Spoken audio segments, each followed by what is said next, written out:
It's time to take a look at what's happening around Wyoming for Friday, June 27th. I'm Wendy Corr, bringing you headlines from the Cowboy State Daily newsroom, brought to you by Cheyenne Frontier Days.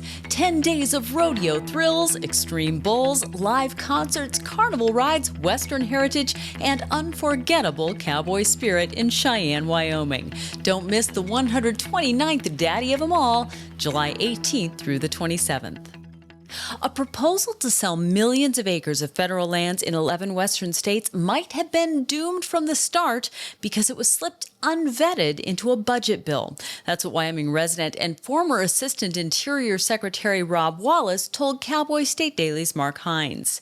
He said that U.S. Senator Mike Lee essentially cut the public out of the discussion on their public lands. He's a former Assistant Secretary of the Interior, so he understands land policy and the congressional wrangling that goes on all around that quite well. And his analysis of the situation with what we've been writing about, this public land sales bill, they should have just put it before the committee as a committee bill and open it up to debate in public hearings. He said that is a messy and complicated process, but really that's the way to get things done, because the way they did it, just trying to write it in and slip it in as part of a measure within this greater budget bill without really opening it up for debate, that sent the wrong picture, gave the wrong impression, opened them up to criticism. Lee is calling for the sale of between 0.5% and 0.75% of Bureau of Land Management and National Forest System parcels, but opponents of the plan say it opens the door to sell much more, and hunters say there's no amount of federal public land they'd be okay with selling. At least 400 people converged on Wyoming's Capitol Thursday evening to oppose the proposal to sell federal land in Wyoming and other western states. Cowboy State Daily's Matthew Christian attended the event, which was organized by Carly Provenza, a state representative from Laramie.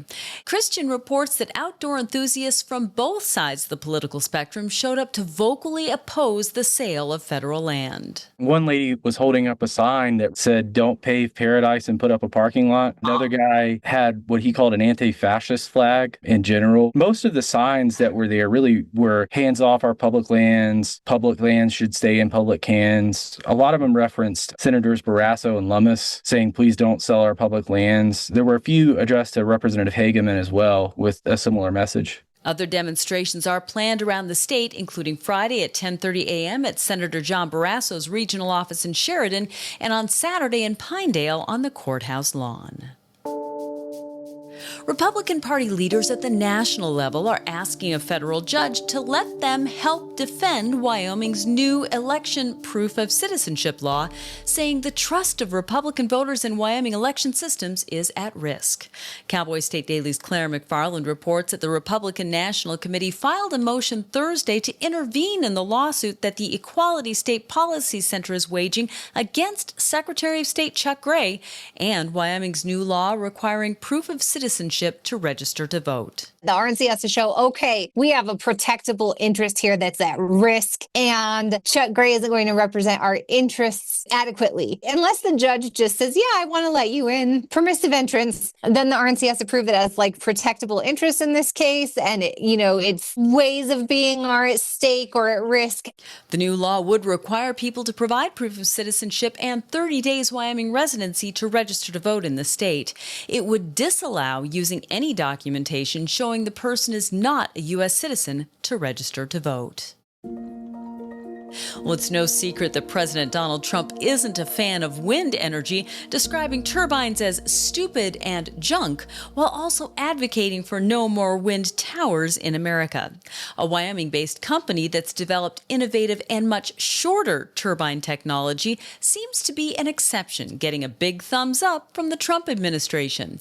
Cowboy State Daily's Renee Jean reports that a senior Pentagon official has signed off on 2 small business innovation research applications submitted by the Laramie-based Heirloom Energy, putting the company in the running for an award of $1.25 million for each application. The military, for quite a while now, through many different administrations from Reagan on down to Trump, has been looking to make its military bases a little more resilient. When you are dependent on a supply of fuel that has to be trucked, one way to do that is to set up some self-sufficient energy sources: solar, wind, geothermal, nuclear. The military is interested in all of the above, and that's not political at all. It's all about resilience of the force. I thought it's pretty interesting that Trump, we've all heard him say, I don't want to see another wind tower go up in America. Well, these aren't really wind towers, but they are wind energy. Not only would the Heirloom device do a better job than a traditional wind tower, it would also do so much more cheaply. And it would be 1/3 the size of a wind tower, meaning most people likely wouldn't even be able to see it, even if it was near a highway, unlike the giant windmills that now line some of Wyoming's most scenic routes.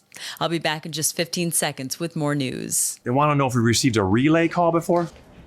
Yes, go ahead. We need to have a party catered. When you receive a relay call, someone who is deaf, hard of hearing, deafblind, or has a speech disability is calling you. It could be the most important call of the day. Homeschool parents converged at the Thursday night meeting of the Carbon County School District No. 1 Board of Education in Rawlins, concerned that the district was considering passing a policy that would exclude middle school-age homeschool children from sports and activities.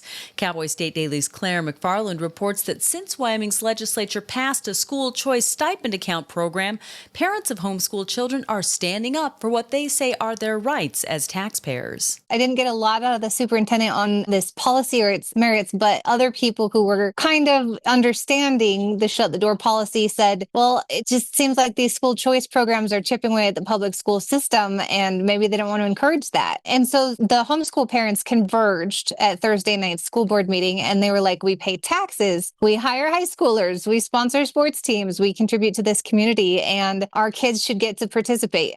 School board members appear to be sympathetic to the homeschool parents' pleas. McFarland reports that should the issue resurface for a vote, its prospects of passage look bleak.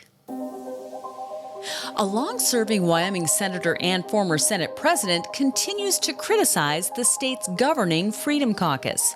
Senator Ogden Driscoll spoke about the Freedom Caucus Wednesday during an appearance on the Cowboy State Daily show with Jake Nichols. Cowboy State Daily's Matthew Christian reports that Driscoll pointed to Freedom Caucus-backed bills that are now facing judicial challenges and said their governance has led to many lawsuits against the state. There have been several lawsuits filed by various groups over bills that the Wyoming legislature, which is led by the Freedom Caucus, approved this year. There's one challenging a school choice voucher, there's one challenging abortion regulation, and there's another one challenging some other educational aspect. What his argument is that the Freedom Caucus, the way they govern is so rigid and absolutist that they don't necessarily consider that sometimes it's better to get 80% of what you want and avoid a lawsuit versus go get 100% of what you want and get sued. The Freedom Caucus's response to that is basically, you voted for the bills that people are suing over. Driscoll said he was taught that the Wyoming legislature needs to be deliberate and that, when in doubt, legislature should err on the side of first do no harm. Well, after a contentious hearing full of objections, debates over court rules, and photographs of an injured woman, a judge in Kemmerer concluded Thursday that the state has enough evidence to keep prosecuting a man whose wife died under concerning circumstances last November. Court documents allege that 52-year-old Jared Erickson drank and fought with his wife, 46-year-old Tennille Erickson, on November 16th. Then he found her dead in her bedroom amid blood and vomit the next evening.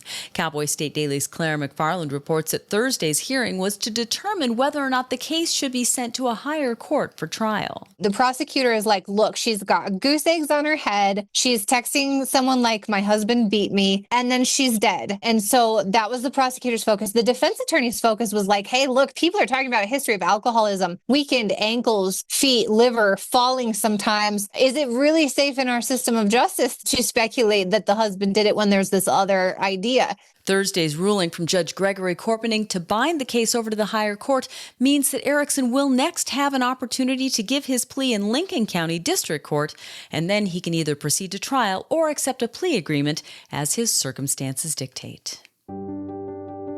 And after 16 weeks of grueling recovery, Laramie firefighter Dylan Schult walked out of a physical therapy center in Denver and returned home, realizing that his most difficult steps might still lie ahead. A massive stone fireplace chase collapsed on Schult and another firefighter when they responded to a report of heavy smoke in a rural Albany County house on February 28th.